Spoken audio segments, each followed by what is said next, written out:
Apalachee Audubon is a bird organization, and birds need plants, which is why they've been doing a lot of gardening at Lake Elberta Park in Tallahassee.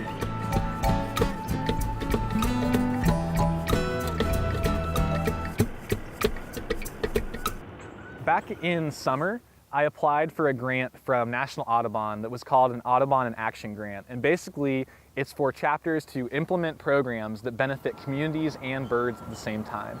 After racking my brain a lot, I settled on Lake Elberta Park is the site for us to implement this grant. One of the first things that we wanted to do here at Lake Elberta was to enhance the number of native plants here. So native plants host native insects, and those feed birds. A lot of people think birds eat mostly seeds. They actually eat mostly insects. And to help the birds and other wildlife, we wanted to add more insects, which meant adding more plants. So we prepared a bed and then basically dumped 2 pounds of native wildflower seeds that contained, I think, 12 different species into that bed. That's a Rudbeckia herta right there. What? Black-eyed Susans. Oh, so those are good. They return a few months later to check on their sprouts and do some weeding. That's a lupin. Look at that. Somebody must have planted seeds. They did. Oh, here's another one. There's another lupin and another Oh, one. in here, look. Look Right at here. that. All right, you guys, we got some work to do. As we see in an upcoming eco-citizen adventure, one lupin species in the Apalachee National Forest plays an important role for a rare butterfly.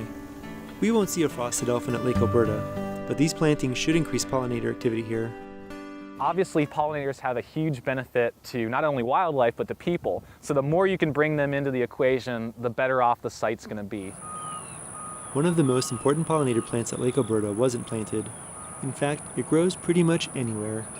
Biden's alba. It's in the top 3 of the most important plant for honeybees in Florida. It's important because 1, it's a composite bloom, so it has plentiful pollen and nectar. And then 2, it blooms practically year-round, even if you mow it and mistreat it. And it pops up everywhere. It's native, and it's a really valuable plant. Another important pollinator plant isn't native. Lemons. What's interesting is during Arbor Day, the city not only planted native trees, but they also wanted to plant fruit and nut trees. And these are not native to the area. That blue. And at first I thought, why are we putting exotic trees in? But you're providing things like lemons and nuts and blueberries to the community around here. They can come and basically get a free meal, and so can the wildlife. Bees love blueberry flowers, and giant swallowtail caterpillars host on citrus trees. In our next eco-citizen adventure, we find a little bit of wildness in a disturbed, urban setting.